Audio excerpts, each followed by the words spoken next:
Congressman, kami po bilang mga nagmamasid, pangkaraniwang mamamayan na nagbabantay po sa inyo pong ginagawang hearing, parang bitin kami.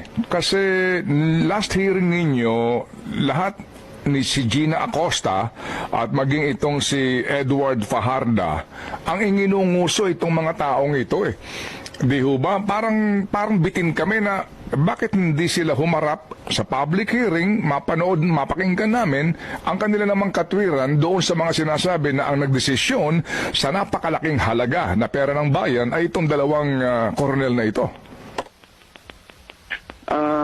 Tama po kayo.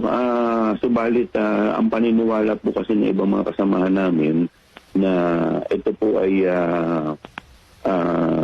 mas matutugunan ng isyong ito ng AFP.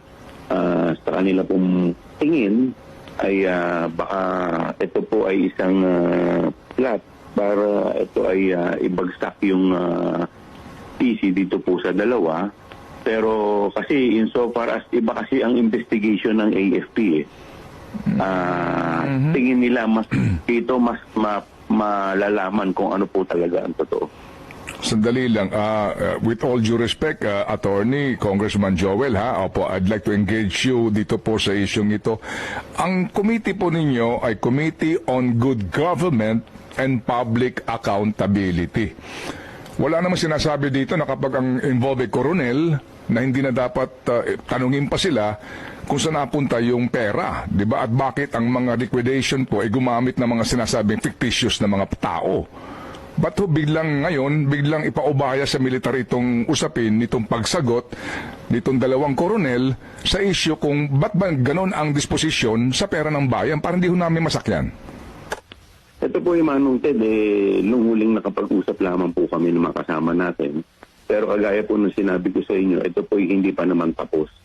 Ang gagawin lamang po namin ngayon, mag-wrap up kami para year-end update sa ating mga kababayan, and hopefully mamaya marami po tayong mga update kagaya po yung mga nakikita po namin ng mga batas na dapat ipasa, yung mga naging violation dito po na nakita po namin sa itong pag-hearing po natin. So dito po ilalahad po ng ibang mga kasama natin yung mga tingin nilang mga recommendation na naging violation. At pagkulang pa, kagaya nga po na sinabi ko sa inyo, may mga iba po na gusto pa na masundan pa itong mga hearing, yun po ay gagawin po sa mga susunod na araw. Parang Congressman Joel, wrap up ng year-ender kumbaga ng inyong investigasyon, pero wala pa rin pong linaw kung pahaharapin ninyo itong dalawang security officers na ito para magpaliwanag kung bakit nga ang liquidation ay may mga Mary Grace Piatos at Cocoy Villamin at ilang pa mga pangalan at libo-libo itong mga liquidation papers na kanilang sinumite na may duda nga po kayo, no? Again, ano po yun? Parang hindi ho namin talaga maarok yung sinasabi po ninyo na wrap up, tapos hindi pa tapos. Parang sa amin po, ulitin ko lang, parang may something. Alam niyo ho yun? Parang meron kaming pakiramdam na parang there's really something missing, Congressman. Manong Ted, actually, nakuha na rin po namin kasi pati yung request namin sa PSA, yung 677. Yung 677 na pangalan. At nakuha na namin nakuha ko na po kahapon na i-report na po sa akin ng COMSTEC. At halos karamihan po dito lumalabas ay non-existent. So out of 677, nasa more than 400 po dito ay non-existent. At more than 200 po dito ay yung mga tinatawag po natin halos doble-doble. Yung pangalan. So, hindi po nila kaya ito po ay magiging kaparte po ng pag-uusapan namin sa susunod. Okay. Pero ang suma total po, nakita na rin po namin at meron po kaming conclusion na na ito po ay talagang mga bogus. Opo. Yun nga po. So, yun po. Mm. Ngayon, ang nakita rin po namin, ang isa pong maliwanag, ito pong AFP pong dalawa, ay talagang wala naman silang ang tawag dito, parang wala naman sila talagang authority para sila talaga ay mag-conduct ng o maging mag-disperse ng ganitong kalaking pondo. So, marami po sa mga kasama namin ang nagdududa na ito po ay hindi naman talaga rin aamin sa amin. Most likely, sila ang magiging fall guy. Okay, so kung nagdududang So mga parang mas gusto po namin na sila ay maimbestigahan ng tamang ahensya na talagang may authority sa kanila. Pero Congressman Joel, kaninyo ang pakiramdam at kaalaman ng inyong mga miyembro, ito'y fall guy at ito ay yung klaro po na wala naman silang poder para mag-disburse itong ganitong kalaking pera ng gobyerno. But why don't you make it, di ba, kung sila hindi naman magsasabi ng totoo, ba't hindi isa publiko yan? Para mapakinggan ng publiko, mapanood namin sila.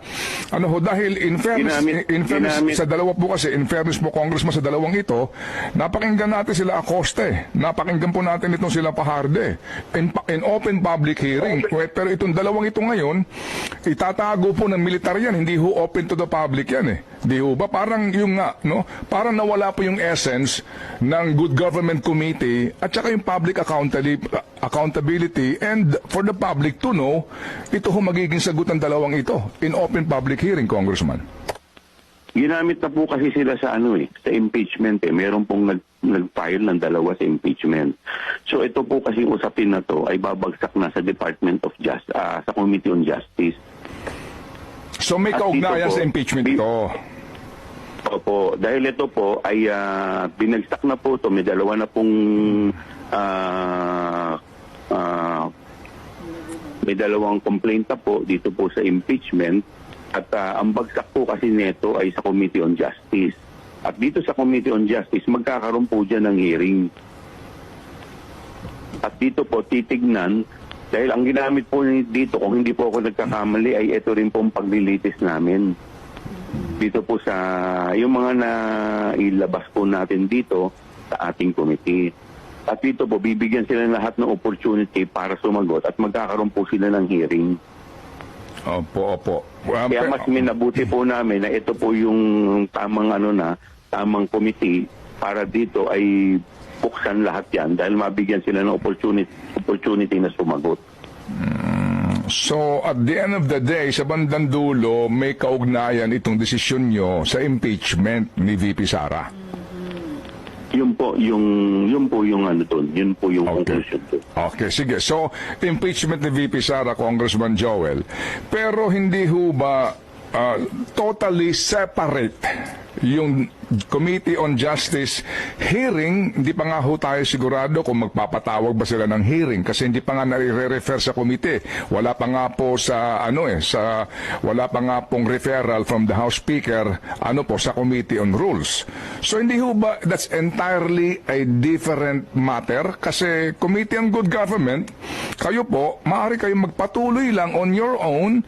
At kung gagamitin pa rin yan sa impeachment, hindi ho naman labag yun sa panuntunan po ninyo. As a matter of fact, makakatulong kayo sa bayan sa paglalahad po ng katotohanan sa isyong ito, di ho ba? That's an entirely separate committee and separate distinct function of different committees, Congressman.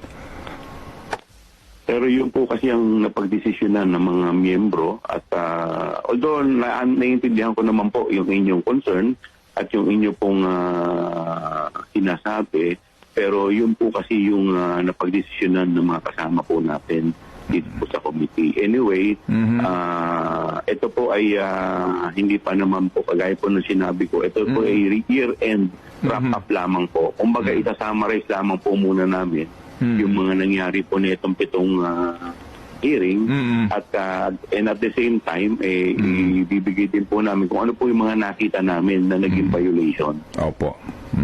So, may kaugnayan kaya ito sa public statement ng Presidente na wag na ho kayong ang Kamara po ay wag nang pumasok pa sa issue po ng impeachment ng Vice Presidente, kaya tila ho, ngayon po sa amin po ditong social media pages, sinasabi ng iba, ang reaksyon ay parang lumalambot kayo, Congressman, sa isyong ito? Wala naman pong kinalaman to. In fact, hindi naman po namin natalakay po to. Kaya lang, yun nga lang po yung sinasabi nilang concern nila. Dahil kung ito po ibubuksan na sa Committee on Justice, so ito rin yung mga gagamitin na argumento dito po sa isinampa po labang kay VP Sara. Opo, ito po sabi nga dito ng iba na kung ang bala nito pong particularly itong second complaint, impeachment complaint lamang kay VP Sara ay ang committee hearings ninyo, ito po'y dagdag na bala nga sana sa kanila para palakasin po ang kanilang kaso at hindi na ho tatagal masyado sa hearing ng Committee on Justice. Kumbaga ayaw nyo na ho magdagdag pa ng bala. Hindi naman po. Mamaya po makikita po ninyo kung kung malambot po ang committee, mamaya naman po mapapanood po ninyo kung